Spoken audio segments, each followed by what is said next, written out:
जय गुरु महाराज, जय गुरु महाराज, जय गुरु महाराज। हे जी अरे सोंडाळो दुख भंजनो ने सदा नेवारी वेश। अरे श्यारो पेला समरिये रे गौरी नंद गुणेश। हरि ओ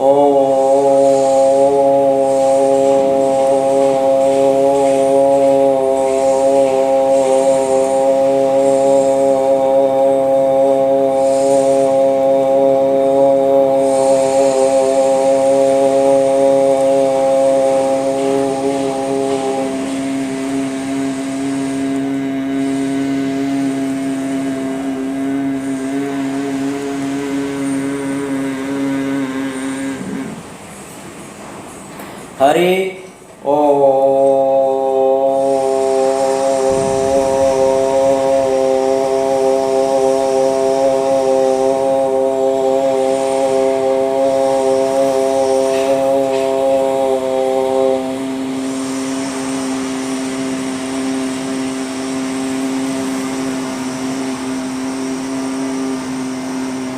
नमः नमः नमः।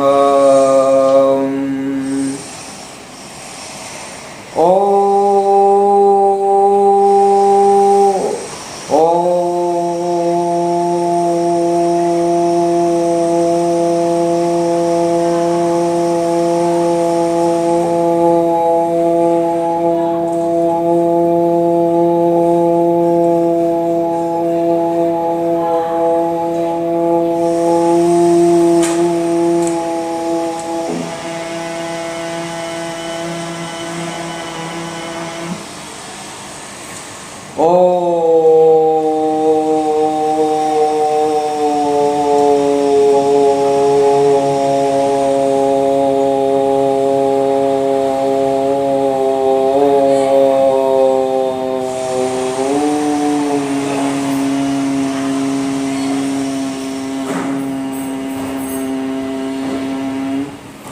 नमो नमो नमो नमो नमो नमो नमो नमो नमो नमो।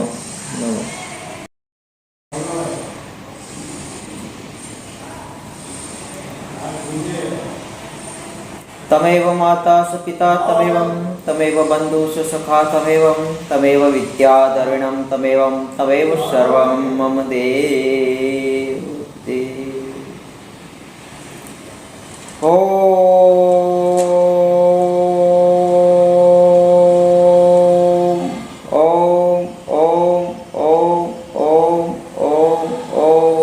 शांति शांति शांति शांति। ओम शांति सर्वे शांति शांति शांति शांति शांति शांति।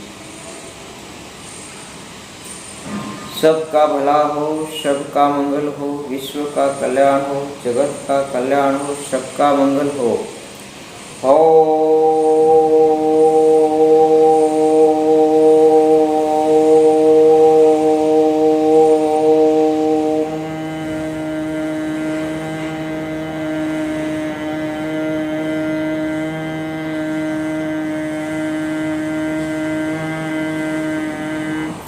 शांति ओम शांति ओम शांति शांति सर्वे शांति शांति। हरि ओम शांति शांति शांति शांति शांति शांति। ओम शांति शांति। सर्वे जीवाजन, सर्वे मनुष्य, पशु पक्षी, सर्वे जीवात्माओं का सबका मंगल हो, सबका कल्याण हो, जगत का कल्याण, जगत का मंगल हो, विश्व का कल्याण हो, विश्व में शांति फैले, विश्व में शांति फैले, सबका मंगल हो, सबका मंगल हो। ओम शांति शांति शांति शांति। हरि ओम शांति।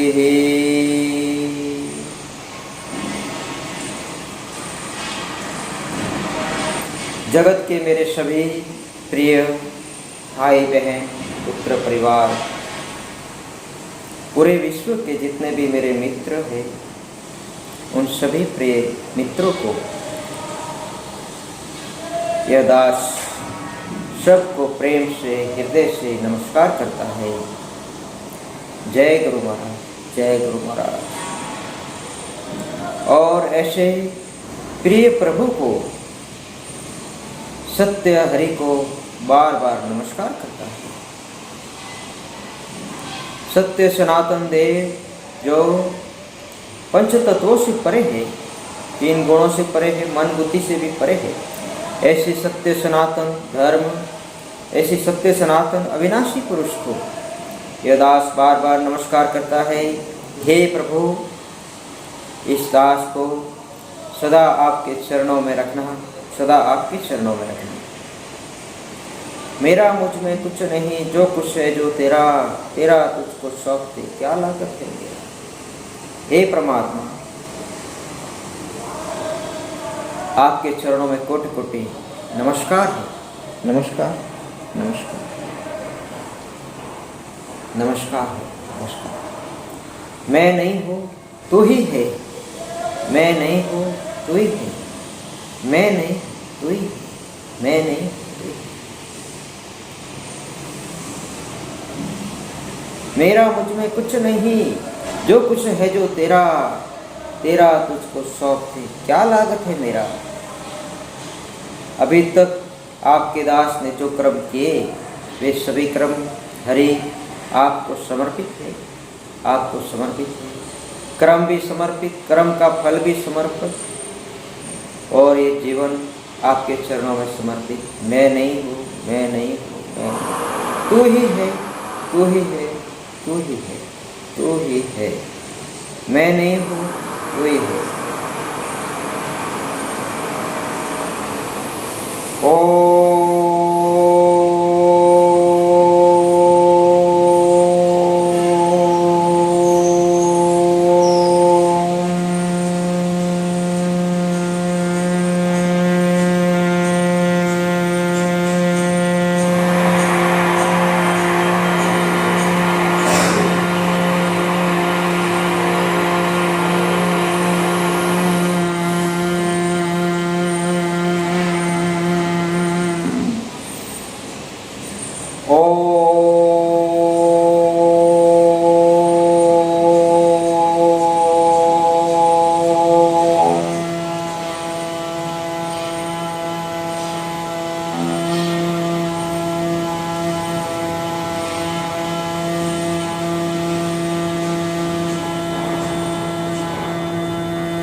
नमो नमो नमो नमो हरि ओम।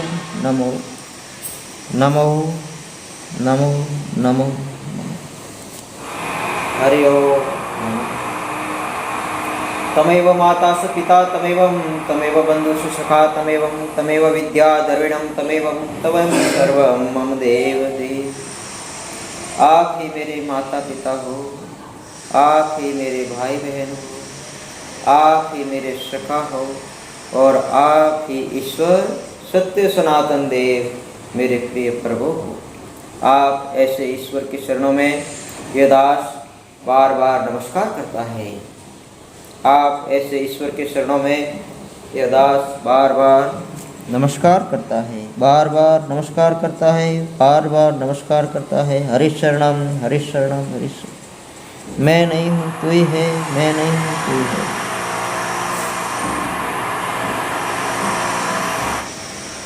ईश्वर प्रेमी जितने भी मेरे मित्र, मेरे सखा, मेरे भाई, मेरे बंधु, ईश्वर के प्रेमी जितने भी जीवात्माएं हैं, उन सबको मेरा नमस्कार स्वीकार करें। और यह जो प्रार्थना है ईश्वर की, यह सदगुरु कबीर साहिब ने कहा है कि ईश्वर को प्रार्थना कम से कम 24 घंटे 4 बार करनी चाहिए। 24 घंटे में 8 पैर में 4 बार प्रार्थना कबीर साहिब ने कहा है कि परमात्मा को, ईश्वर को रात दिन में 4 बार प्रार्थनाएं करनी चाहिए। इस तरह से, ताकि ईश्वर समर्पित होकर के जो योगी कर्म करता है उसको कर्म का फल भोगना नहीं पड़ता। उसके आगे ईश्वर रहता है और पीछे वह दास रहता है। और ईश्वर को समर्पित नहीं होता, उसको कर्मों का फल खुद को भोगना पड़ता है। तो सदगुरु कबीर साहिब कहते हैं कि 4 संध्या करनी चाहिए। 4 संध्या में पहली संध्या है सुबह ब्रह्म मुहूर्त में जाग करके ईश्वर को दंडवत प्रणाम करके 4 बार नमस्कार करें। 4 बार इस मस्तिष्क को जमीन पे रखें और ईश्वर को नमस्कार करें और प्रार्थना करें। ईश्वर को 4 बार जमीन पे मस्तिष्क को झुका करके प्रार्थना करके दंडवत प्रणाम करके फिर अपना दिन भर का जो काम है, ध्यान योग का अभ्यास है, वह करें। दूसरी संध्या कबीर साहब ने बताई, वह है दोपहर में 12 बजे। तो जो अभ्यासी साधक होते हैं वो 24 घंटे में 4 संध्या करते हैं। दोपहर में 12 बजे ईश्वर को नमस्कार करके 4 बार जमीन पर सिर झुका के ईश्वर को प्रार्थना करके समर्पित हो करके फिर अपना ध्यान योग का अभ्यास करें। तीसरी संध्या है संध्या के समय जब सूर्यास्त होता है, शाम को 6:30-7 बजे जब संध्या होती है, उस समय ईश्वर को 4 बार मस्तिष्क को झुका के दंडवत प्रणाम करके समर्पित होके फिर अपना ध्यान योग का अभ्यास करें। चौथी संध्या है जो रात्रि को 12 बजे, अर्धरात्रि को 12 बजे, उस समय जाग करके ईश्वर को नमस्कार दंडवत प्रणाम करके जमीन पे 4 बार शीश को झुका के समर्पित होके अपने ध्यान योग का अभ्यास करें। तो सदगुरु कबीर साहिब ने कहा है कि ये 4 संध्या हर एक साधक को करनी चाहिए। जो 4 संध्या करता है उसको वो ईश्वर के बिल्कुल सन्मुख होता है और उस योगी में अहंकार नहीं होता है। वह यह नहीं कहता कि मैं कर रहा हूँ, वह यह कहता है ईश्वर कर रहा है। तो ये तो 4 संध्या कबीर साहिब ने बताई कि भाई 4 संध्या हर योगी को करनी चाहिए और ईश्वर समर्पित होकर के अपना जीवन जिए, अपना कर्म करें। उसके बाद में जो सबसे पहले ऋषि मुनि योगी संत महात्मा गणेश महाराज का नाम लेते हैं। क्यों लेते हैं गणेश जी का नाम? गणेश जी का नाम शुरुआत में लेने से क्या होता है? ध्यान में बैठने से पहले, कोई भी शुभ काम करने से पहले गणेश महाराज को याद करते हैं। इसलिए कि जो इस ब्रह्मांड के मालिक हैं, 14 भवन के जो मालिक है, परमात्मा तो सबसे न्यारा है, लेकिन जिसमें ये पृथ्वी, आकाश, जल, अग्नि, वायु बनाया वह ओमकार जी है। तो ओमकार जो है वह दिव्य पुरुष है, वह भी सनातन है, उसका कभी विनाश नहीं होता। क्योंकि वो परमात्मा का पुत्र है, जो निराकार अविनाशी पुरुष है, उनका पुत्र है वो ओमकार जी। तो ओमकार जी ने ये पूरी माया रचाई है। परमात्मा तो माया से भी परे है। तो ओमकार जी ने ऐसा सोचा कि क्यों मैं ही एक मनुष्य का शरीर धारण करके नीचे चला जाऊं, और ऐसी ओमकार जी के मन में इच्छा हुई। तो ओमकार जी ने शंकर भगवान के यहाँ प्रकट होकर के मनुष्य का शरीर धारण किया। उनका नाम गणपति रखा। जो गणपति है वो सब ओमकार के अवतार है, ओम के ही अवतार है।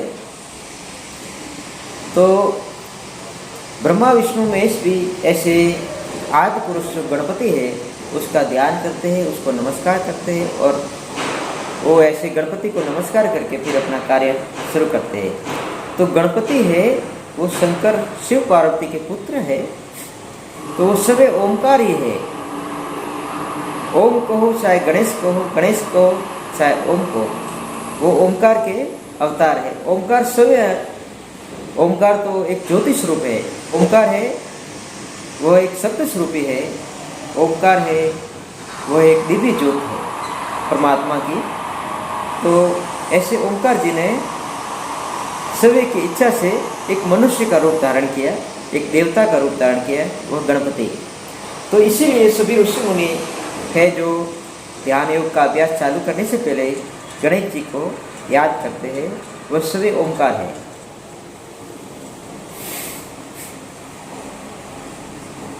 उसके बाद में जो ऋषि मुनि अपना ध्यान भजन चालू करने से पहले ओम की ध्वनि करते हैं, ओम का गुंजार करते हैं, ओम का नाद करते हैं। तो ओम है वो इस सृष्टि का राजा है। जो ओम है वह इस पूरे ब्रह्मांड का मालिक है। ये ब्रह्मांड को रचाने वाला ओमकार है, और हम सभी इस ओमकार के पिंड में है। तो ऐसे जिसके घर में है, जिसके घर में हम बैठे हैं, उसको ही नमस्कार नहीं करेंगे तो हमारा भजन आगे कैसे जाएगा। अहंकारी हो जाएंगे और कहेंगे कि ओमकार तो माया है, ओमकार तो काल है। तो फिर ऐसे व्यक्ति को ओमकार जी भजन में आगे बढ़ने नहीं देंगे, उसके आगे दीवार बन जाएगी और उसका भजन स्टॉप हो जाएगा और वो बहुत दुखी हो जाएगा। तो इसलिए ऐसे ओम का सिमरन करना चाहिए, ऐसे ओम की ध्वनि करनी चाहिए, ऐसे ओमकार को नमस्कार करके अपना ध्यान भजन चालू करना चाहिए। परमात्मा तो ओमकार से भी परे है।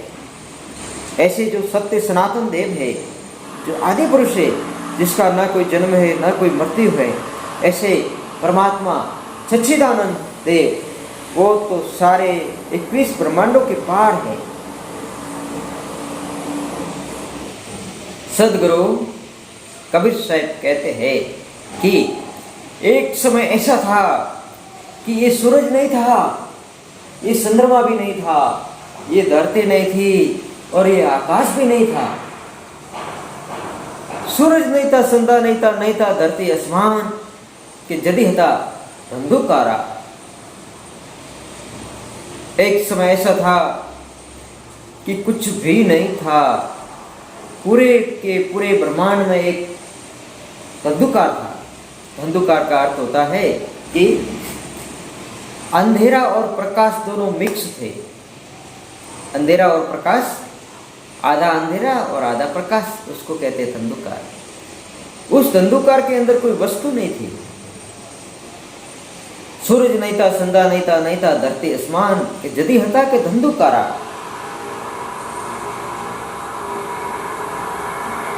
उस समय कुछ भी नहीं था, एक ही ईश्वर था। एक ही ईश्वर था जो कबीर साहब कहते हैं उस एक ईश्वर के बारे में कि ये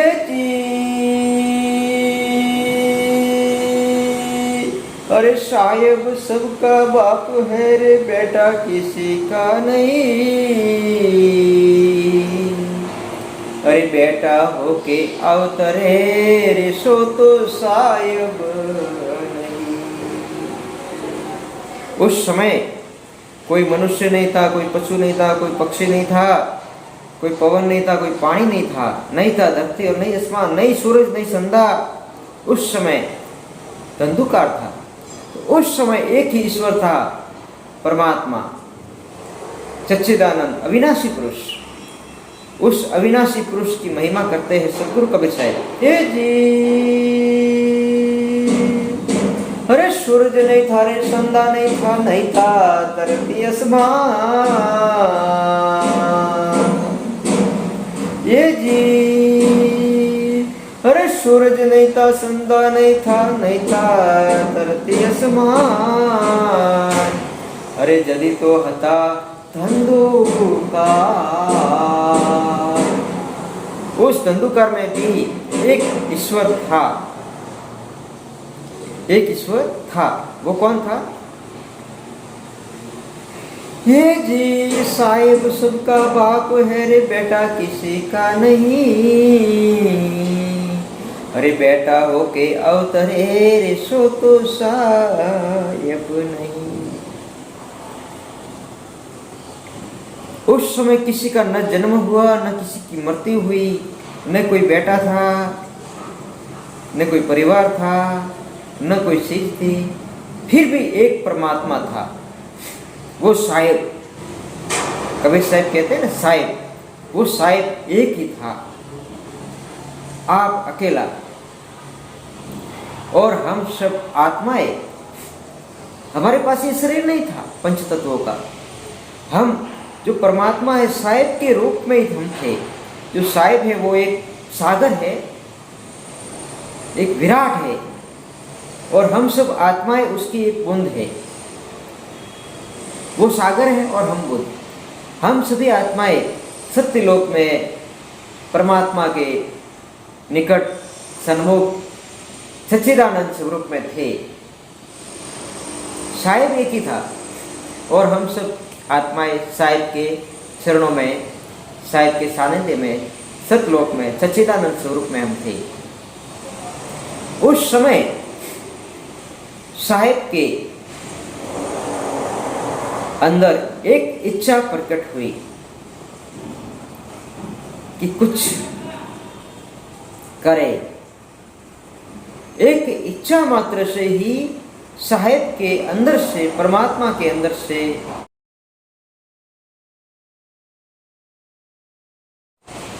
एक ज्योत निकली, एक ज्योति, एक ही ज्योति। साहिब से वह ज्योति निकली और साहिब के सन्मुख दंडवत प्रणाम करके, नमस्कार करके आज्ञा मांग रही है कि भगवान, मेरे पिता, मेरे लिए क्या आज्ञा है। तब साहिब ने कहा कि जाओ, तुमको मैंने इतनी शक्ति दी कि जो मेरे अंदर शक्ति है वही तुम्हारे अंदर है। जो मेरा जैसा रूप है वैसा ही तुम्हारा भी रूप है। तुम्हारे और मेरे अंदर कोई फर्क नहीं है। मैं अकर्ता हूं और तुम कर्ता बन जाओ। तो उस साहिब के अंदर से एक ज्योति निकली थी। उस ज्योति का नाम है ज्योति निरंजन। वो निरंजन पुरुष है, वो है निरंजन पुरुष। वो भी साहिब के अंदर से ही निकला था। उस निरंजन पुरुष को यहाँ पे ओमकार कहते हैं। ओम, ओम है वह सभी सव्य सनातन देव है, परमात्मा उसका पुत्र है। ओम के पिता तो परमात्मा ही है। ये जी साहिब सबका बाप है रे, बेटा किसी का नहीं। अरे बेटा होके अवतरे रे, सो तो साहिब नहीं।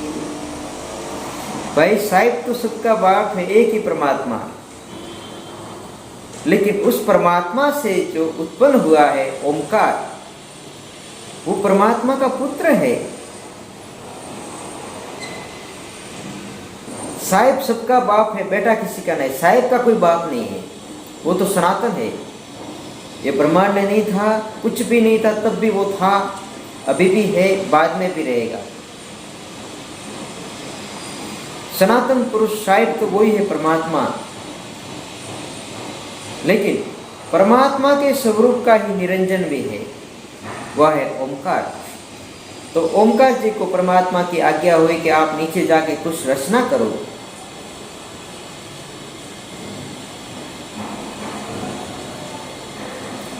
सब ये परमात्मा का पुत्र ओमकार जी परमात्मा की आज्ञा पाके ओमकार जी ने सबसे पहले आकाश की रचना की। ओमकार जी ने सबसे पहले आकाश को बनाया। आकाश में से अग्नि निकली, अग्नि में से वायु निकला, वायु में से जल निकला और जल में से ये पृथ्वी। ऐसे करके ओमकार जी ने 5 तत्वों की रचना की अपनी ताकत से, अपनी ऊर्जा से। और 5 तत्व और 3 गुण बनाए ओमकार जी ने। परमात्मा तो सबसे न्यारा है, वो तो अकर्ता है, वो कुछ नहीं करता। लेकिन परमात्मा का पुत्र ओमकार, उन्होंने ये सारी रचनाएं की है।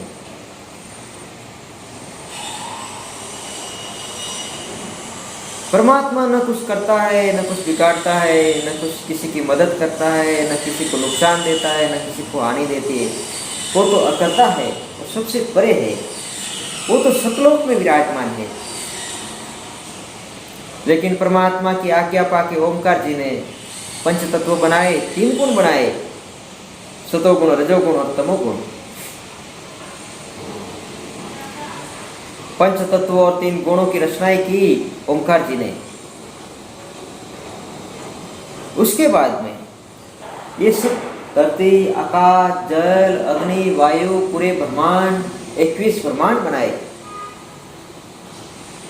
सूरज बनाया, चंद्रमा बनाया, बनाए तो 9 लाख तारा। पूरी सृष्टि ओमकार जी ने तैयार कर दी अपनी शक्ति से। फिर ओमकार जी ने सोचा कि इतनी सी प्यारी सृष्टि बनाई, उसमें रहने वाला कोई है नहीं, मैं अकेला हूँ ओमकार। उसके बाद में ओमकार जी ने ये जो पूरी सृष्टि है ना, इसको प्रकृति कहते हैं। ये 5 तत्व, 3 गुण, 52 अक्षर, ये जो है ना, इसको प्रकृति। सबसे पहले परमात्मा के अंदर से ओमकार का प्रागट्य हुआ और ओमकार जी ने प्रकृति की रचना की, एक प्रकृति बनाई। तो ओमकार जी एक पुरुष है। ओमकार जी का स्वरूप जो मनुष्य का जो शरीर है वैसा ही शरीर है। ओमकार स्वरूप, वह एक पुरुष है। ओमकार परमात्मा नहीं है, परमात्मा तो ओमकार से भी परे है। ओमकार एक पुरुष है, शक्तिशाली। परमात्मा के पास जो ताकत है उतनी ही ताकत ओमकार के पास भी है। तो ओमकार जी एक पुरुष है और ओमकार जी ने एक प्रकृति की रचना की। एक प्रकृति की रचना की तो एक जगदम्बा आदि शक्ति, ओमकार और आदि शक्ति, ओमकार और श्री, श्री और ओम। श्री है वो प्रकृति है और ओम है वो पुरुष है, प्रकृति और पुरुष। तो पहले तो ओम एक ही था। परमात्मा ने तो ओम की ही रचना की थी, लेकिन ओमकार जी ने ये माया की रचना की, तो 2 हो गए, प्रकृति और पुरुष। जो प्रकृति है वो जगदम्बा है, आदि शक्ति है, चामुंडा है, शक्ति है। तो अभी 3 हो गए यहाँ पे। परमात्मा, प्रकृति और पुरुष। प्रकृति पुरुष के मिलन से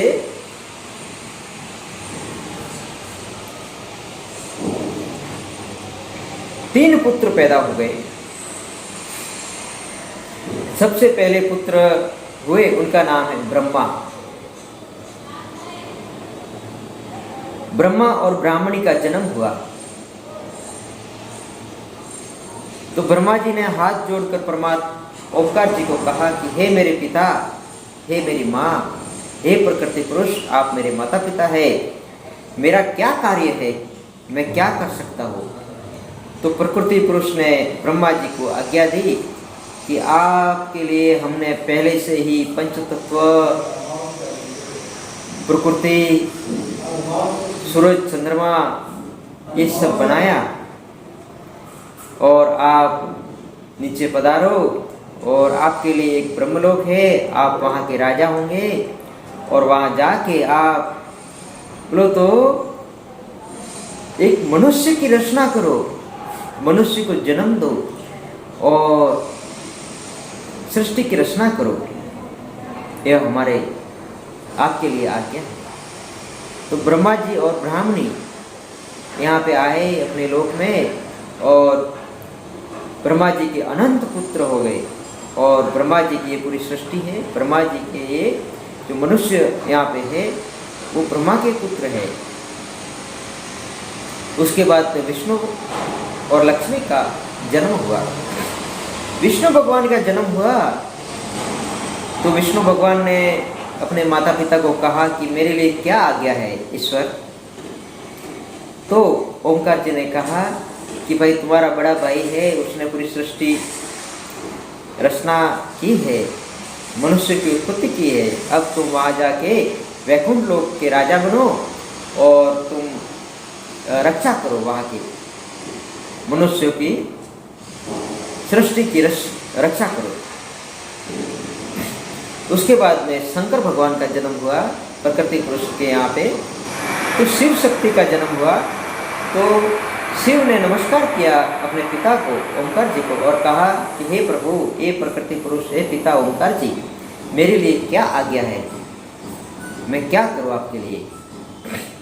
तो प्रकृति पुरुष ने कहा कि हे मेरे पुत्र, हे शिव, हे शक्ति, तुम नीचे जाओ, तुम्हारे लिए एक मैंने लोक पहले से बनाया है, शिवलोक। वहाँ जा करके ब्रह्मा जी सृष्टि की रचना करते हैं, विष्णु उसकी पालन करते हैं और आप विष्णु से भी, जो विष्णु भी थक जाए, विष्णु से भी पालन ना हो, ऐसे दुराचारी यहाँ पे होंगे, तो उस समय आप उसका विनाश कर दो।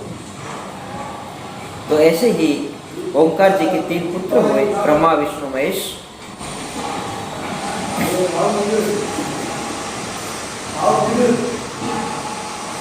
तो ऐसे ये सृष्टि की रचना हुई और सृष्टि का पालन, सृष्टि की रचना, पालन और संहार होता है। तो फिर ओंकार जी ने सोचा कि मैं भी एक मनुष्य का रूप धारण करूं। तो शंकर भगवान के यहाँ खुद ओंकार जी ने जन्म लिया, उनका नाम गणपति हुआ। तो जो भी शुभ काम करने से पहले अपने गणपति को नमस्कार करते हैं तो वो गणपति सवे ओंकार के अवतार है और ओम की ध्वनि करते हैं। तो ओम सवे इस ब्रह्मांड को बनाने वाला है, हमारा जो पिता है वो ओंकार है, जो माया का पति है वो ओंकार है और ओंकार से भी परे परमात्मा है, वह तो अकर्ता है, अविनाशी है। जो श्रीमद् भागवत गीता के अंदर श्री कृष्ण भगवान ने कहा है कि वह अव्यक्त है, परमात्मा अव्यक्त है, कोई व्यक्ति नहीं है, वह अविनाशी है कि उसका कभी विनाश नहीं होता। अव्यक्त है, अविनाशी है, अघोषर है, सत्य है, सनातन है, पुरातन है। ऐसे ईश्वर को मैं बार बार नमस्कार करता हूँ, ऐसे ईश्वर को बार बार नमस्कार करता हूँ, ऐसे ईश्वर को मैं बार बार नमस्कार करता हूँ। प्रकृति पुरुष, उनके तीन पुत्र, उनका परिवार, ये पूरा संसार और प्रकृति पुरुष से भी परे ऐसे परमात्मा को मैं बार बार नमस्कार करता हूँ। ऐसे ईश्वर को मैं बार बार नमस्कार करता हूँ। ऐसे ईश्वर को मैं बार बार शांति शांति शांति शांति शांति। सभी मनुष्यों का कल्याण हो, सभी जीवाजन का कल्याण हो, सबका कल्याण हो, सबको मोक्ष मिले, सबको शांति मिले। शांति शांति सर्वे शांति। जगत का कल्याण हो, विश्व का कल्याण हो, विश्व का कल्याण, विश्व में शांति फैले, विश्व में शांति फैले। शांति शांति शांति शांति शांति शांति।